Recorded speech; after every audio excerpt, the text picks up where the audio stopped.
Good afternoon. I'm Sarah Brown, and we're here this afternoon to talk about why we must all become digital citizens, especially for our students at Wichita County Junior Senior High School, the home of the Indians. So, why are we here today? First of all, I want to stress the importance of becoming digital citizens. Technology is developing more rapidly than we can even imagine, but that's why our students need to develop safe and appropriate use patterns.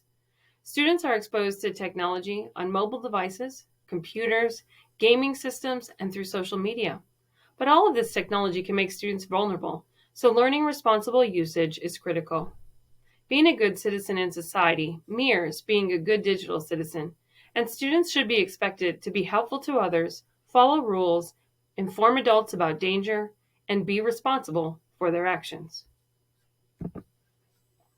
But what is digital citizenship? Stefani defines digital citizenship as engaging in appropriate and responsible behavior when using technology. Our students are natives in this digital world, but it's unfair and unrealistic to expect students to navigate and learn all of this on their own. That's where schools and parents need to step in. Students are going to need time to learn appropriate technology use as well as time to practice this appropriate use. So for our school, what are our goals for a digital education of the USD 467 students? First and foremost, we want them to learn to manage their privacy. It's so important for students to learn to understand that anything online is recorded and available. It's critical in learning to protect their information and images that they post. Secondly, we want to prevent addiction. The unconscious use of social media, especially, is a serious concern. Students need to learn a positive and healthy balance. How often have you or I been caught scrolling through without even thinking? That scrolling loop where all of a sudden you've lost 30 minutes or even an hour, maybe even two. We want our students to learn balance. There are many shortcomings in strictly using digital media to communicate, because face-to-face communication provides cues that digital media cannot. You don't get to hear a tone, you don't get to see facial expressions, and all of that is truly important in communication. Lastly, our students, we want them to be able to identify misinformation. Learning digital literacy, which is the ability to find and communicate information using digital platforms. We want them to know, are they looking at information that's fake news, or do they have a reliable source? So your goal as an educator is to be a good role model. We want our students to understand that they need to have positive and healthy use of technology. Developing an effective curriculum that increases knowledge of digital crimes, provides opportunities for curiosity, or informs students of the negative effects of too much technology use. But we also want that curriculum to teach skills and proficiency in digital technology. Third, it is important for you as an educator to use repetition, reminders, and probably most importantly, patience when working with students in this digital world. Developing policies that ensure secure platforms and secure access to the technology at school will be important, especially going forward. So, you might be asking yourself, how am I going to integrate this into my everyday teaching? Well, just like we scaffold math lessons and English materials, we want to scaffold those skills of literacy and the responsibility needed to be part of the everyday use of technology in our classrooms. We need to incorporate teaching that is showing students how to have responsible exploration, how to be responsible in their conduct, and that can be across the board in a variety of curricular areas. As teachers, I want you to create a culture of positivity and empathy through modeling in technology. How often do students come and complain that things were posted negatively about them or that something was being spread about them? We want students to understand that we want their technology use to be a positive thing, and they have the ability to change the trajectory of that. We want our focus of that technology integration as providing opportunities for the correct use.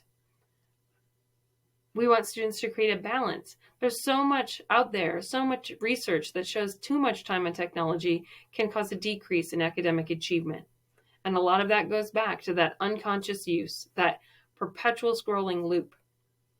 We want technology to provide innovation and development in our students' knowledge and their skills and their understanding of any course materials. Please remember that as you integrate technology in your classroom, we want it to enrich your teaching, but also enrich the learning of the students. As you know, nothing in education can be done without a partnership with parents and guardians. So as a school, we want to stress for parents and guardians how important it is to have open and honest conversations with their students. We want them to talk about the dangers and consequences of sharing personal information online. We want them to limit screen time, encourage parents to set times when students aren't allowed to use technology at home, encourage parents to take screens out of bedrooms. Don't let students go to bed with their phone. Make sure that they have time to disconnect. We want parents to reinforce the school's consequences for irresponsible behavior online. And just like educators, I'm hoping parents will understand their role as a model of appropriate and balanced technology use. But lastly, the important part of keeping our students safe is making sure that our students and children understand the importance of telling a trusted adult about dangerous or uncomfortable digital interactions that they experience online. When we talk about a digital footprint, that is what we need our students to understand. It is the trace that one leaves behind on the internet, which comes from posting photos, videos, and text. And unlike footprints on the beach, a digital footprint is going to last. Everyone, adult and student alike, need to demonstrate a critical awareness of the interaction between our digital world as well as our psyche. Our mental health is directly related to our online use. We all need to use self-reflection to consider the reality of our personal use of technology. When was the last time you asked yourself, how long have I been looking at this? Some of us may also need to initiate a behavioral change that is going to start to create a balance between our offline and our online selves. As you can tell by all the research presented to you, technology is part of our lives, and it is definitely part of our students' lives. There is lots of free curriculum options available for kindergarten all the way through 12th grade. And we want our focus on these programs to be something that we can keep up with at school. In looking at programs like iKeepSafe and Common Sense Media, they provide a variety of relevant and current lessons on topics of digital citizenship. Going forward, we are going to be exploring and incorporating lessons in future advisory times. So it is important that you find lessons that you're comfortable presenting in order to have the biggest impact on student learning. The things that you feel passionate about, they will be able to see and understand. The time is now to create responsible digital citizens that use technology respectfully, safely, and productively.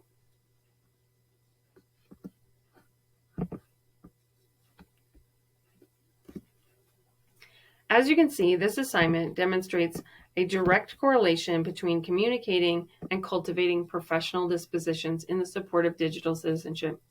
Creating a presentation that uses research about the importance of digital citizenship really brought out the idea for me that we cannot be passive in our digital education of students. The materials are available for educators to use and incorporate in their classrooms right now. You don't even have to look very far. We can't expect students to just know all of this on their own. We have to be willing to teach them. We have to stay ahead of the game by making sure that we are confident in our technology skills as well as proficient in the use of technology so that we can best model appropriate behaviors for students. Digital citizenship feels sort of like a current educational buzzword to me, but it's really more than that. The idea is, this assignment reminded me that students need to be taught appropriate usage and that we need to enlist the support of parents. Responsible online behaviors permeate all aspects of our lives and the lives of our students. We can't do it alone. I knew that digital citizenship was important, and most of the research reinforced how I already felt about limits and balance. My own children felt like I was the meanest parent ever because they weren't allowed to have their phones in their bedrooms at night, and we don't have phones at the dinner table. But I personally would like to learn more about how to be able to discern accurate information from misinformation online. Our students are constantly bombarded with information, and I think learning to discern the difference is getting harder and harder. The best advocates for digital citizenship are going to be good role models, and we can't do that if we don't understand how to do it ourselves. As a future leader, I will start by looking for our current policies on digital citizenship. I know that currently my school has taken a relatively relaxed approach to digital citizenship because teachers and administrators are exhausted from constantly fighting students and parents on the issue. I hope to approach it in the future with the idea of collaboration because I understand that the best way to address the issues we're facing is going to be together. Creating a unified front between the school and parents will be critical in the success of change. Establishing boundaries for the use of technology by adults may be necessary until enough personal awareness is available and it can play a larger role in creating balance for both adults and students in the school. Here are my references. Thank you so much for listening today.